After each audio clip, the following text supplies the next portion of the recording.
माह मुक़द्दस रबीउल अव्वल शरीफ का ये महीना, ये अज़मतों, रिफ़ातों, बरकतों वाला महीना, ये माह मुक़द्दस रबीउल अव्वल अपनी मिसाल आप है कि इस माह मुक़द्दस में रसूल अकरम सल्लल्लाहु अलैहि वसल्लम 12 रबीउल अव्वल को सोमवार के दिन सुबह सादिक के वक्त दुनिया में तशरीफ लाए।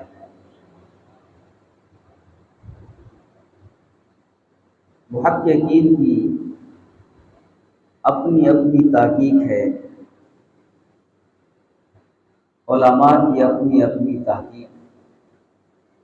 बाज़ उलमा के नज़दीक रसूलुल्लाह सल्लल्लाहु अलैहि वसल्लम की विलादत का दिन 2 रबीउल अव्वल है, बाज़ के नज़दीक 8 रबीउल अव्वल है, बाज़ के नज़दीक 9 रबीउल अव्वल और बाज़ के नज़दीक 22 रबीउल अव्वल और बाज़ उलमा के नज़दीक रजब का महीना भी है, शाबान का महीना भी है, रमज़ान मुबारक का महीना भी है।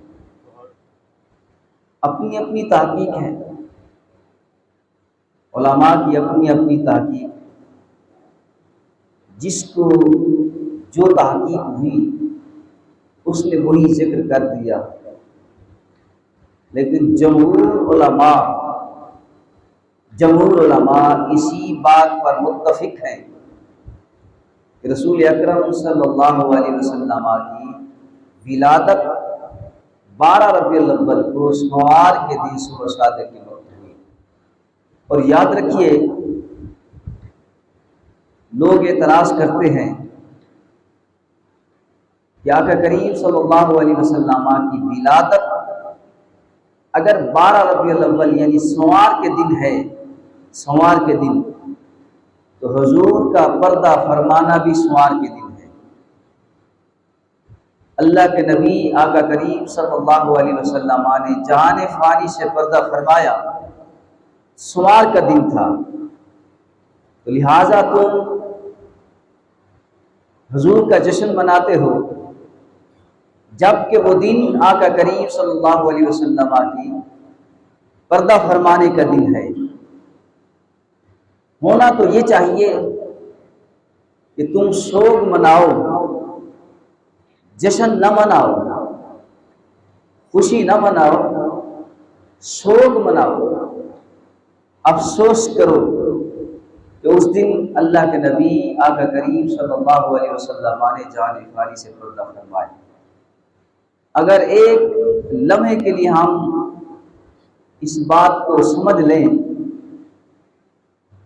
कि अगर सोमवार का दिन ही हुजूर की विलादत का दिन है और सोमवार का दिन ही हुजूर के पर्दा फरमाने का दिन है, तो हमें कहते हैं कि शोक मनाओ।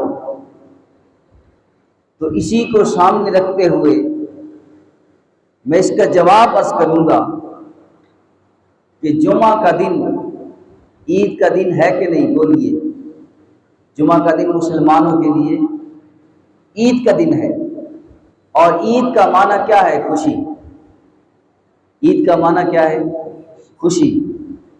और जुमा मेरे करीम आका सल्लल्लाहु अलैहि वसल्लम ने फरमाया सय्यदुल अय्याम, सारे दिनों का सरदार है। और जुमा का दिन मुसलमानों के लिए ईद का दिन है, और ईद का माना क्या है? खुशी। जब ईद का दिन आए तो क्या हम सब खुशी मनाते हैं कि नहीं मनाते? सारे लोग खुश होते हैं कि नहीं होते? रमज़ान मुबारक का महीना ख़त्म हो तो रमज़ान मुबारक के महीने के ख़त्म होने के बाद ईद उल फित्र होती है, तो क्या उस ईद के दिन लोग खुश होते हैं कि नहीं होते? और उससे आगे ईद उल अज़हा कुर्बानी की ईद है, तो उस दिन भी लोग खुश होते हैं। तो ईद का माना है खुशी। ईद का माना क्या है? बोलिए।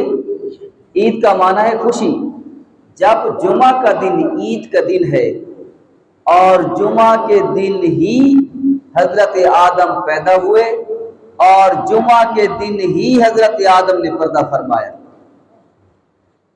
अगर रसूलुल्लाह सल्लल्लाहु अलैहि वसल्लम की विलादत का दिन स्वार का दिन है और हजूर के पर्दा फरमाने का दिन भी स्वार का दिन है, तो एतराज करते हैं कि खुशी न मनाओ, शोक मनाओ।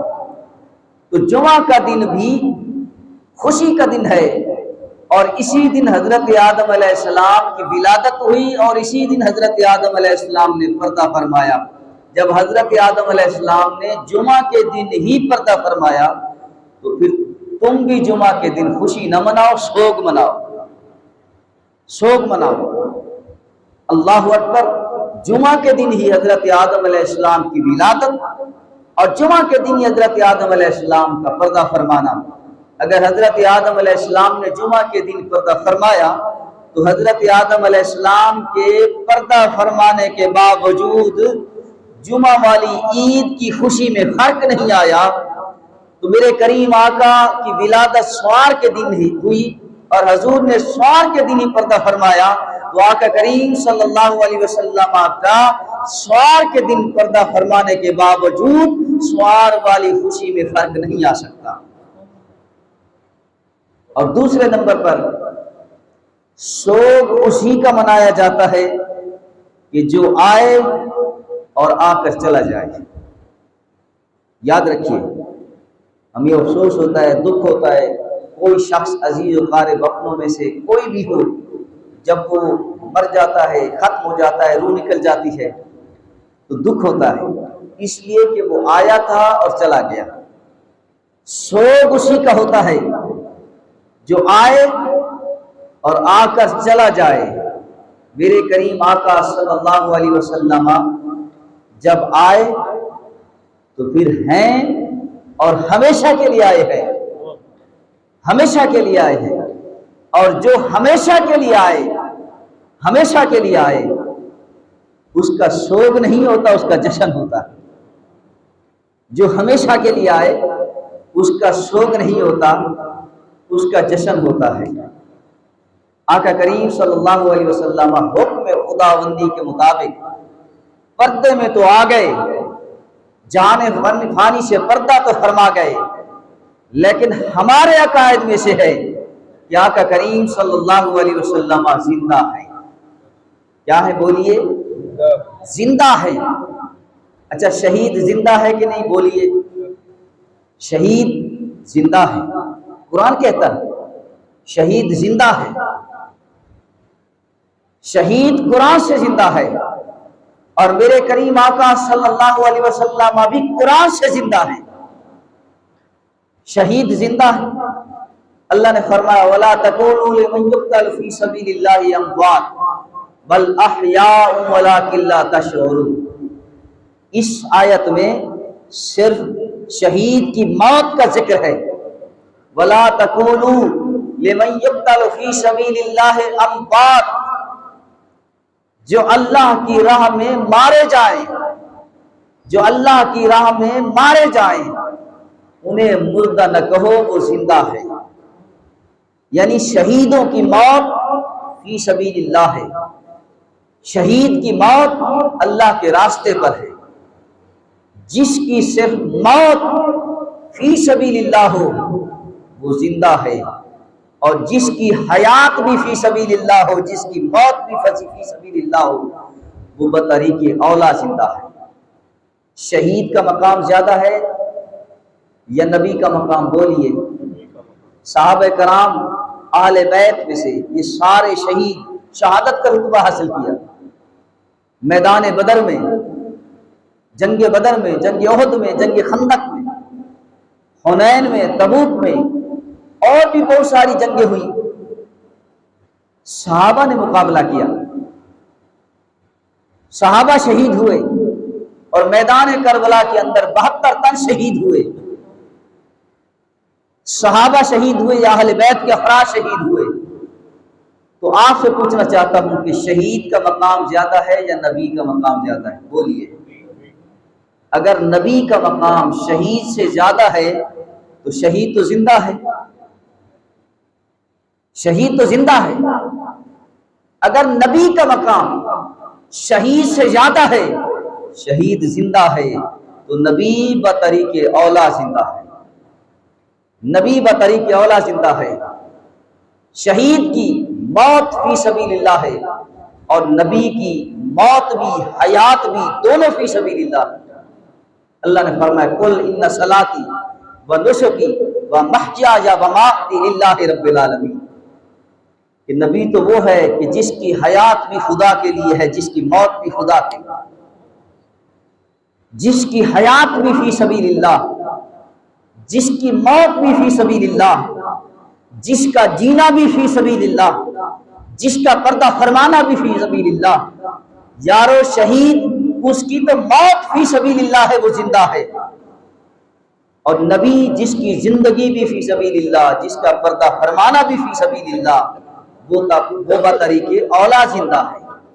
तो मेरा नबी जिंदा है, मेरा नबी जिंदा है।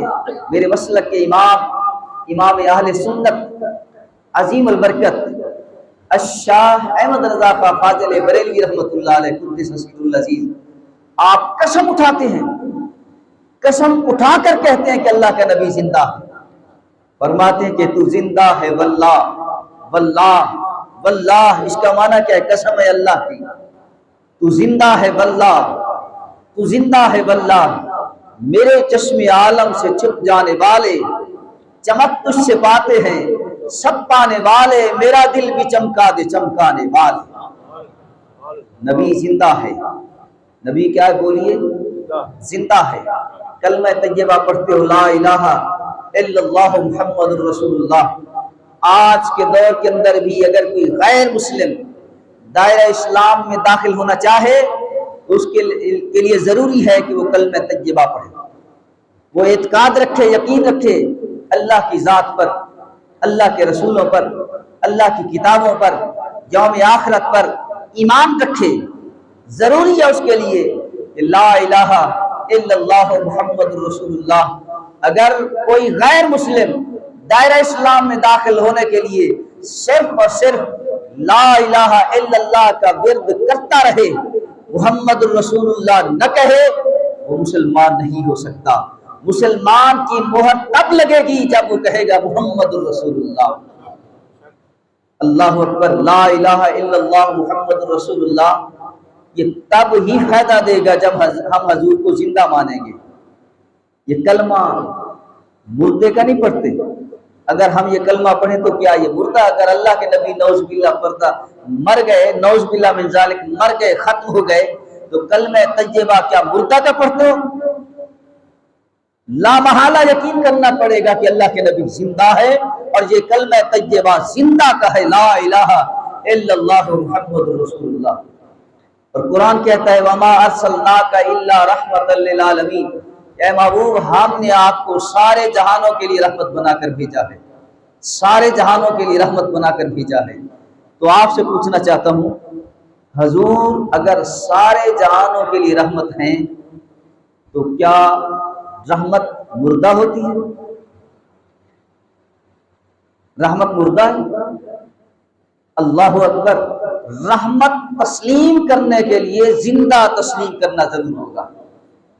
वमा अर्सलनाका इल्ला रहमतल लिल आलमीन, ऐ महबूब हमने आपको सारे जहानों के लिए रहमत बनाकर भेजा है। क्या कुरान कहता है कि ऐ महबूब जब तक तू दुनिया में रहेगा तू रहमत है, जब दुनिया से पर्दा फरमा जाएगा तो फिर रहमत नहीं? नहीं, कुरान कयामत तक है और ये कुरान की आयत भी कयामत तक है और अल्लाह का फरमान भी कयामत तक है और मेरे करीम आका भी जिंदा कयामत तक है। फरमाया वमा अर्सलनाका इल्ला रहमतल लिल आलमीन, ऐ महबूब हमने आपको सारे जहानों के लिए रहमत बनाकर भेजा है। याद रखिए रहमत रहम से है।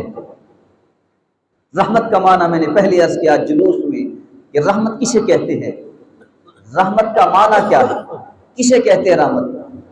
अल्लाह अकबर। अहले लुगत ने लिखा कि अर्ज़िक़्क़त वल एहसान, दो चीजों के मजमूए का नाम रहमत है, दो चीजों के मजमूए का नाम रहमत है। अर्ज़िक़्क़त वल एहसान। रिक्कत किसे कहते हैं? कोई बंदा किसी दूसरे बंदे की तकलीफ देखे और उसकी तकलीफ देखकर उसका दिल नर्म और मोम हो जाए, मुलायम हो जाए, इसे कहते हैं रिक्कत।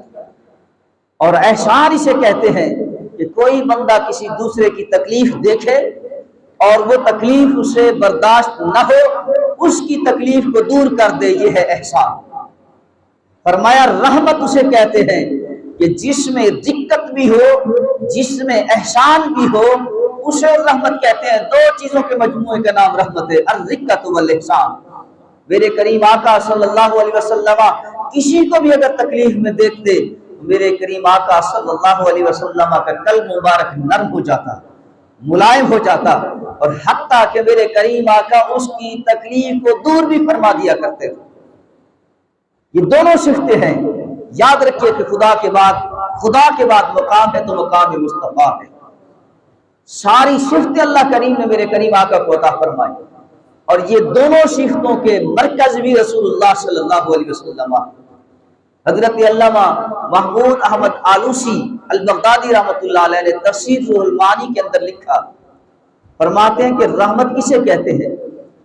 फरमाया रहमत उसे कहते हैं कि अल्लाह की तरफ से तमाम मुमकिनात जो अल्लाह की तरफ से फैज हासिल करते हैं, उस फैज हासिल करने का जरिया भी रसूलुल्लाह सल्लल्लाहु अलैहि वसल्लम, उस खुदा से फैज हासिल करने का वास्ता और वसीला भी रसूलुल्लाह सल्लल्लाहु अलैहि वसल्लम। इसलिए हजूर रहमत है, और कुरान सिर्फ और सिर्फ मुमिनीन के लिए रहमत है, और मेरे करीम आका सल्लल्लाहु अलैहि वसल्लम सारे जहानों के लिए रहमत है, हत्ता के फरिश्तों के लिए भी हजूर रहमत है, और आलम अरवाह रूहों के लिए भी हजूर रहमत है। जब अल्लाह करीम ने हजरत आदम अलैहिस्सलाम की पुश्त पर अपना यदुल्लाह कुदरत वाले हाथ फेरे और फरमाया कि सारी रूहों को निकाल, जब सारी रूहें खुदा की बारगाह में हाजिर हुई तो अल्लाह करीम ने फरमाया अलस्तु बिरब्बिकुम, क्या मैं तुम्हारा रब नहीं? किसी रूह ने जवाब न दिया, किसी रूह ने। सारे अंबिया की रूहें थी, औलिया कराम की रूहें थी, मुमिनीन की रूहें थी, बदकार रूहें थी, सारी रूहें जमा थी। जब अल्लाह ने फरमाया अलस्तु बिरब्बिकुम, क्या मैं तुम्हारा रब नहीं? सारी रूहें खामोश थी। रूह मुहम्मदी ने सबसे पहले इकरार किया। रूह मुहम्मदी ने, मेरे करीम आका सल्लल्लाहु अलैहि वसल्लम की रूह पाक ने सबसे पहले इकरार किया, भला हाँ तुम्हारा रब है। जब आका करीम सल्लल्लाहु अलैहि वसल्लम की रूह पाक ने इकरार किया तो सारी रूहें ने, इस रूह के इकरार करने पर सारी रूहों ने कहा भला हाँ तुम्हारा रब है।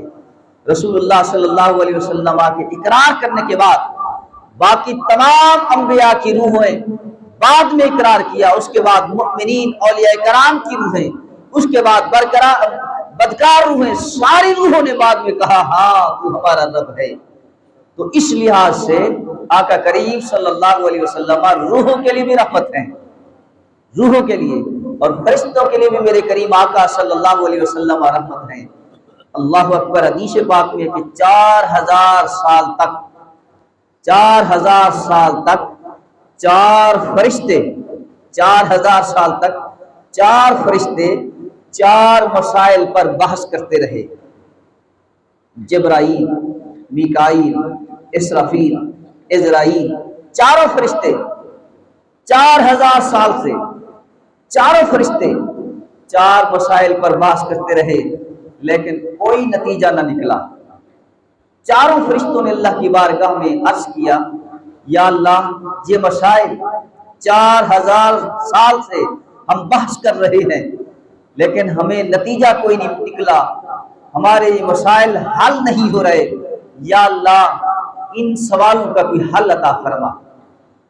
मेरे करीम आका सल्लल्लाहु अलैहि वसल्लम को अल्लाह करीम ने अर्श पर बुलाया।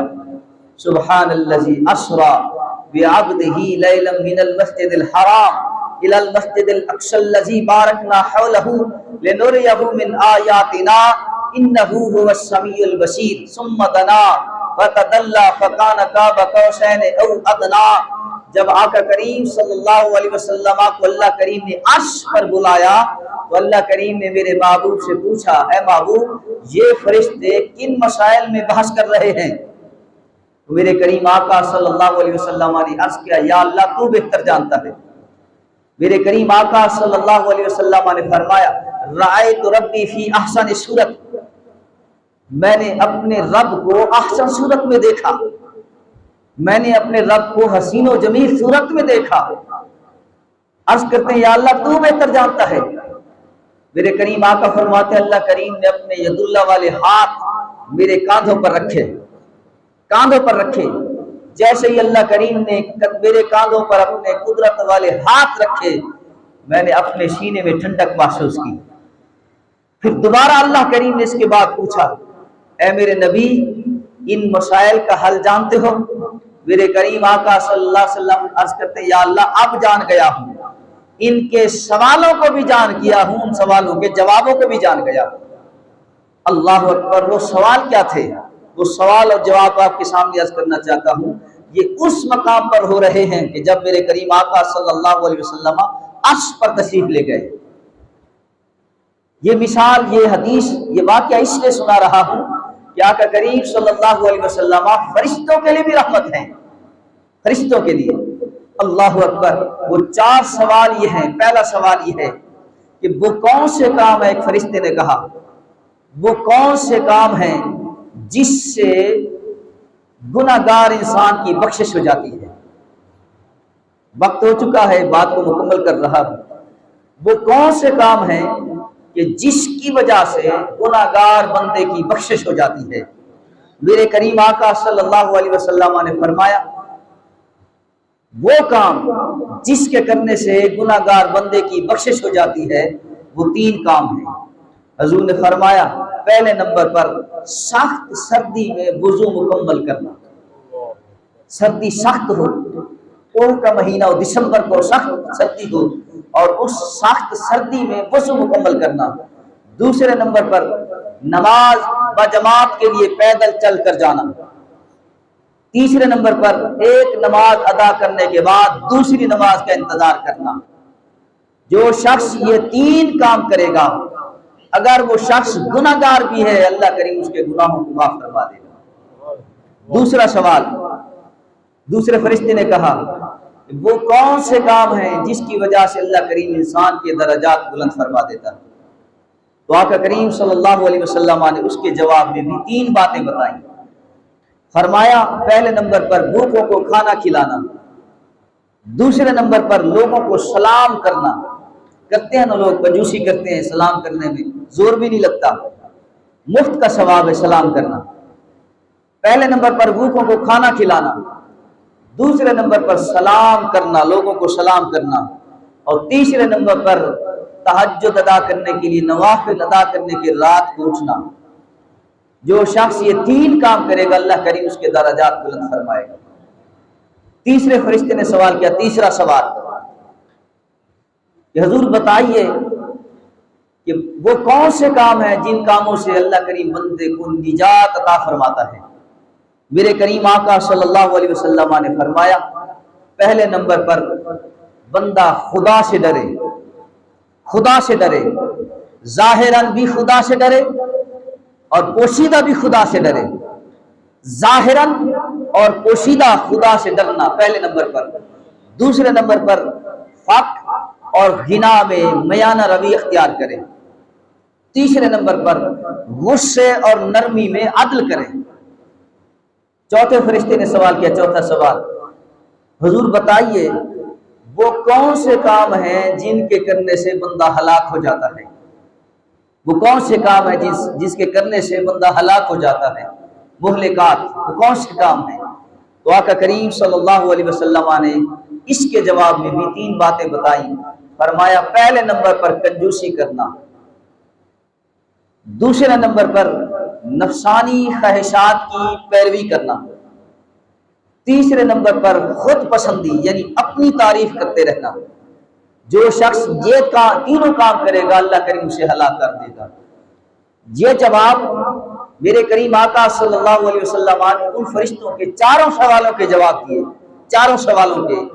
अल्लाह करीम उन फरिश्तों को, जब फरिश्तों ने अल्लाह की बारगाह में अर्ज किया कि हमारे चारों सवालों का हल बताइए, तो अल्लाह करीम खुद भी जवाब दे सकता था, खुद भी जवाब दे सकता था, लेकिन ये चारों जवाब अल्लाह करीम ने मेरे आका करीम सल्लल्लाहु अलैहि वसल्लम के जरिए दिए, ताकि पता चल जाए कि मेरा नबी, मेरा महबूब सिर्फ दुनिया वालों के लिए रहमत नहीं, सारे फरिश्तों, सारे मलाइका के लिए रहमत है।